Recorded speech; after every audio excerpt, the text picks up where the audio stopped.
राज्य के वन पर्यावरण एवं जीव विज्ञान तथा जिला प्रभारी मंत्री ईश्वर खंडे ने कहा कि जनता को आवाज देने की शक्ति मीडिया को जाती है।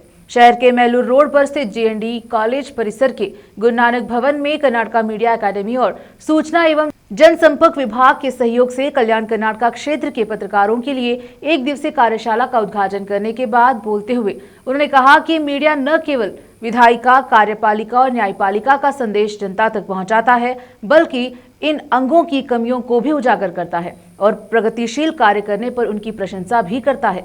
वैश्विक स्वास्थ्य में सुधार, वर्षा कराने और प्राकृतिक आपदाओं को रोकने का श्रेय पौधों और पेड़ों को जाता है। प्रकृति को बचाने और पोषित करने की जिम्मेदारी इस देश के प्रत्येक नागरिक की है। ऑक्सीजन हमारी जीवन रेखा है। कोविड के दौरान ऑक्सीजन की कमी के कारण हजारों लोगों की जान चली गई है। अगली पीढ़ी को ऑक्सीजन की कमी से बचाने के लिए राज्य में 15 करोड़ पौधे लगाए गए हैं। बीदर जिले में पिछले 2 वर्षों में 35 लाख पौधे लगाए गए। यह खुशी की बात है कि अकादमिक कार्यक्रम का आयोजन शरण स्थली और संतों की भूमि बीदर में किया गया है। मध्य प्रशासन का चौथा अंग, इसे सही करने का काम मीडिया द्वारा किया जाता है। जनमत बनाने का काम मीडिया करता रहा है। यह एक महान सेवा है। मीडिया के क्षेत्र में कई लोगों ने सेवा की है। मीडिया में हम कभी आगे नहीं बढ़ेंगे। कलम तलवार से भी तेज होता है और उसे इसका अच्छा उपयोग करना चाहिए। हम आज देखते हैं सच्चाई को छिपाए बिना अच्छा काम करें। उन्होंने कहा कि अगर जिले में मीडिया प्रशिक्षण केंद्र की स्थापना पर जोर दिया जाए तो प्रशिक्षण केंद्र की स्थापना के लिए जगह उपलब्ध कराकर यहां के पत्रकारों के कौशल विकास में मदद मिलेगी। इस अवसर पर जिला कलेक्टर शिल्पा शर्मा, ग्राम पंचायत के सीईओ गिरीश बडोले, गुरुद्वारा प्रबंधक समिति के अध्यक्ष डॉक्टर सरदार बलबीर सिंह, मीडिया अकादमी की सचिव सहाना, सदस्य रश्मि, अब्बास मुल्ला, समाचार एवं जनसंपर्क विभाग के उपनिदेशक जड़ियप्पा, मंजुनाथ और कई अन्य लोगों ने भाग लिया। प्रशिक्षण में कल्याण कर्नाटका के बीदर, कलबुर्गी, यादगीर, रायचूर, कोप्पाल, बेल्लारी और विजयनगर जिलों के 200 से अधिक पत्रकारों ने भाग लिया। जिलाधिकारी शिल्पा शर्मा, बीदर जिला वार्ता अधिकारी ने भी बात की। संवाददाता अश्विनी रेड्डी के साथ कैमरामैन पुपराज का कवरेज। प्रथमವಾಗಿ ಶ್ರೀಮತಿ ಆಯೇಷಾ ಖಾನಂ ರವರು ಮಾಧ್ಯಮ ಅಕಾಡೆಮಿ ವತಿಯಿಂದ ಮತ್ತು ಸಾರ್ವಜನಿಕ ಸಂಪರ್ಕ ಇಲಾಖೆ ಸಹಯೋಗದಲ್ಲಿ ಏನು ಮಾಧ್ಯಮ ತರಬೇತಿ ಕಾರ್ಯಾಗಾರ ಎಲ್ಲಿ ಮಾಡಬೇಕು ಅಂತ ಹೇಳಿ ಆಲೋಚನೆ ಮಾಡಿ ನಮ್ಮ ಬೀದರ್ನಲ್ಲಿ ಈಗಾಗಲೇ ಬಹಳ ಸವಿಸ್ತಾರವಾಗಿ ಮಾತನಾಡಿದ್ದಾರೆ। ಬೀದರ್ ನಮ್ಮ ಕರ್ನಾಟಕ ರಾಜ್ಯದ ಮುಕುಟ, ಕಿರೀಟ ಈ ಬೀದರ್ನಲ್ಲಿ ಆಯೋಜನೆ ಮಾಡಿದ್ದಾರೆ। ಬೀದರ್ ಜಿಲ್ಲೆ ನಮ್ಮ ಒಂದು ಕಡೆ ಗಡಿ ಭಾಗದ ಜಿಲ್ಲೆ, ತೆಲಂಗಾಣ ಇದೆ, ಒಂದು ಕಡೆ ಮಹಾರಾಷ್ಟ್ರ ಇದೆ। ಈ ಜಿಲ್ಲೆಗೆ ತನ್ನದೇ ಆದಂತಹ ಶ್ರೇಷ್ಠ ಇತಿಹಾಸ ಇದೆ। 12ನೇ ಶತಮಾನದಲ್ಲಿ ಬಸವಾದಿ ಶರಣರು ಸಮಾಜ ಧಾರ್ಮಿಕ ಕ್ರಾಂತಿ ಮಾಡಿದ್ರು, ಸಮಾನತೆಗಾಗಿ, ಸ್ವಾತಂತ್ರ್ಯಕ್ಕಾಗಿ, ಸರ್ವರಿಗೂ ಸಂಪಾಲು ಅಂತೇಳಿ ಹೇಳಿ ಇಡೀ ಜಗತ್ತಿಗೆ ಪ್ರಜಾಪ್ರಭುತ್ವದ ಪರಿಕಲ್ಪನೆ ತಂದುಕೊಟ್ಟು ಅನುಭವ ಮಂಟಪದ ಮುಖಾಂತರ ಇವತ್ತು ಅವರೇನೊಂದು ಸಂದೇಶವನ್ನು ಕೊಟ್ಟಿದ್ದಂಥದ್ದಿದೆ, ಇದು ಇಡೀ ಜಗತ್ತಿಗೆ ಮಾದರಿಯಾಗಿದೆ। ಯಾವ ರೀತಿಯಲ್ಲಿ ಸರ್ವಧರ್ಮ ಸಮನ್ವಯ ಅಂತ ಹೇಳ್ತೀವಿ, ಗುರುನಾನಕ್ ದೇವ್ಜಿಯವರು ಇಲ್ಲಿ ಬಂದು ಪಾದಾರ್ಪಣೆ ಮಾಡಿದಂಥದ್ದು ಇರ್ಬೋದು, ಮೊಹಮ್ಮದ್ ಗವಾನ್ನ ಅಂತಾರಾಷ್ಟ್ರೀಯ ವಿಶ್ವವಿದ್ಯಾಲಯ ಇಲ್ಲಿದ್ದು ವಿದೇಶಿಯರಿಗೂ ಸಹಿತ ಗುಣಾತ್ಮಕ ಶಿಕ್ಷಣ ಕೊಟ್ಟಂತದ್ದು ಇರಬಹುದು, ಇಲ್ಲಿ ಅನೇಕ ಸೂಫಿ ಸಂತರು ಆಗಿ ಹೋಗಿದ್ದಂಥದ್ದು, ಧಾರ್ಮಿಕ ಆಧ್ಯಾತ್ಮಿಕ ಕ್ಷೇತ್ರದಲ್ಲಿ ಬಹಳಷ್ಟು ಶ್ರೀಮಂತವಾಗಿದ್ರು। ನಮ್ಮ ಜಿಲ್ಲೆ ಆರ್ಥಿಕವಾಗಿ, ಶೈಕ್ಷಣಿಕವಾಗಿ ಬೇರೆ ಕಡೆ ಹೋಲಿಕೆ ಮಾಡಿದ್ರೆ, ಕಲ್ಯಾಣ ಕರ್ನಾಟಕ ಹೊರತುಪಡಿಸಿ ಮೈಸೂರು ಭಾಗದಲ್ಲಿ ಹೋಲಿಕೆ ಮಾಡಿದ್ರೆ ಸ್ವಲ್ಪ ಮಟ್ಟಿಗೆ ಹಿಂದುಳಿದಿದೆ ಅಂತ ಹೇಳಿದ್ರೆ ತಪ್ಪಾಗಲಾರದು। ಈಗ ವೇಗದ ಗತಿಯಲ್ಲಿ ಜಿಲ್ಲೆ ಅಭಿವೃದ್ಧಿ ಪಥದತ್ತ ಹೋಗ್ತಾ ಇದೆ ನಿಮ್ಮೆಲ್ಲರ ಸಹಕಾರದಿಂದ। ಇಂಥ ಒಂದು ಜಿಲ್ಲೆಯನ್ನು ಆಯ್ಕೆ ಮಾಡಿಕೊಂಡು ಬೀದರ್ನಲ್ಲಿ ಈ ಒಂದು ಮಾಧ್ಯಮ ತರಬೇತಿ ಕಾರ್ಯಾಗಾರ ಹಮ್ಮಿಕೊಂಡಿದ್ದಕ್ಕಾಗಿ ಆಯಿಷಾ ಖಾನಂರವರಿಗೂ ಮತ್ತು ಅವರೆಲ್ಲ ತಂಡದವರಿಗೂ ನನ್ನ ಪರವಾಗಿ ಬೀದರ್ ಜಿಲ್ಲೆ ಜನರ ಪರವಾಗಿ ಹಾರ್ದಿಕ ಅಭಿನಂದನೆ ಶುಭಾಶಯಗಳನ್ನು ಕೋರ್ತಾ ಇದ್ದಾರೆ. ಈಗಾಗಲೇ ಅವರು ಹೇಳಿದ್ರು, ಮಾಧ್ಯಮ ನಮ್ಮ ಪ್ರಜಾಪ್ರಭುತ್ವದ, ನಮ್ಮ ಆಡಳಿತದ 4ನೇ ಒಂದು ಆಧಾರ ಸ್ತಂಭ. ಶಾಸಕಾಂಗ, ಕಾರ್ಯಾಂಗ, ನ್ಯಾಯಾಂಗದ ನಂತರ ಮಾಧ್ಯಮದ ಮೇಲೂ ಅಷ್ಟೇ ಒಂದು ಜವಾಬ್ದಾರಿ ಇದೆ. ಯಾಕೆ 4ನೇ ಆಧಾರ ಸ್ತಂಭ ಅಂತ ಹೇಳ್ತೀವಿ?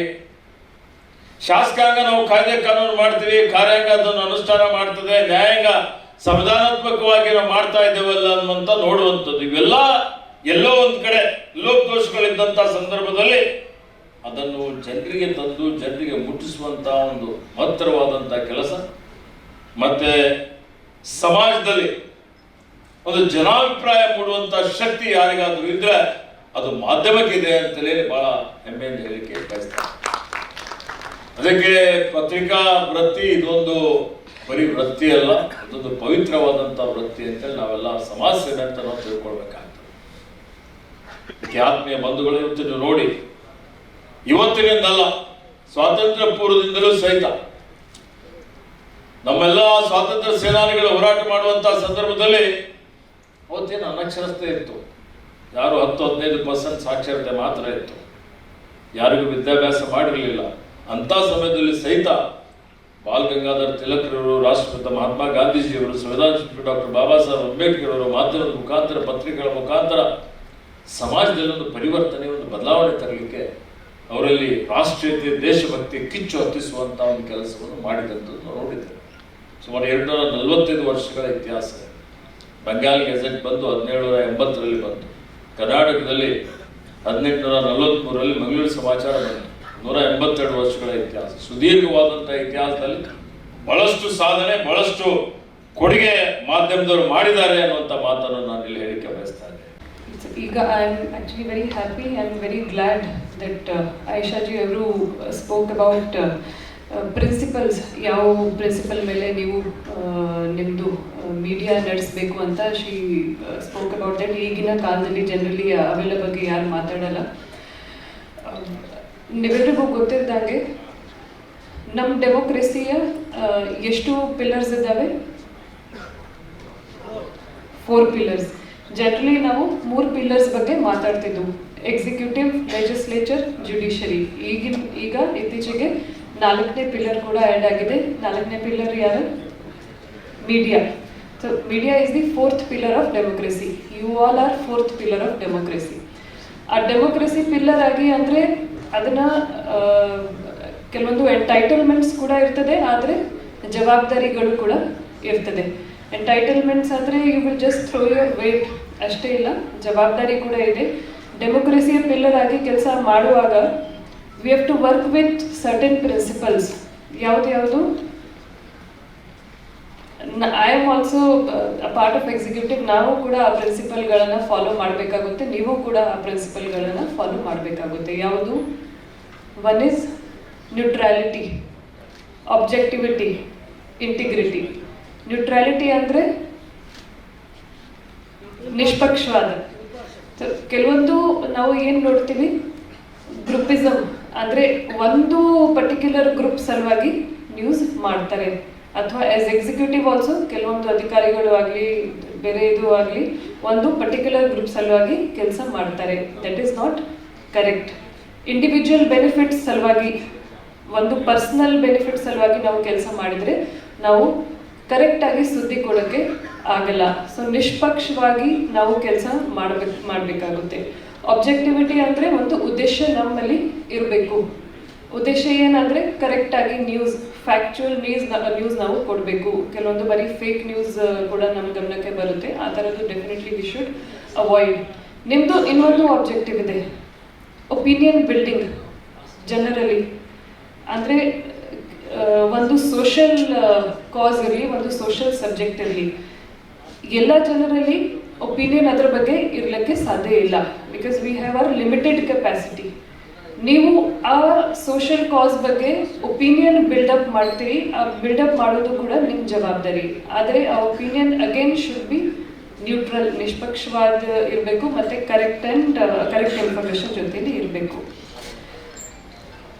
ಸಬ್ಜೆಕ್ಟ್ ಮ್ಯಾಟರ್ ಬಗ್ಗೆ ಮಾತಾಡುವಾಗ ನಾವು ನ್ಯೂಸ್ ಪೇಪರ್ ಖರೀದಿ ಮಾಡ್ತೀವಿ ಅಲ್ವಾ, ನಾವು ನ್ಯೂಸ್ ಪೇಪರ್ ಖರೀದಿ ಮಾಡುವಾಗ ನಮ್ಮ ಗಮನದಲ್ಲಿ ಏನಿರ್ತದೆ, ಯಾವ ಥರದ ನ್ಯೂಸ್ ನಾವು ಓದಬೇಕು.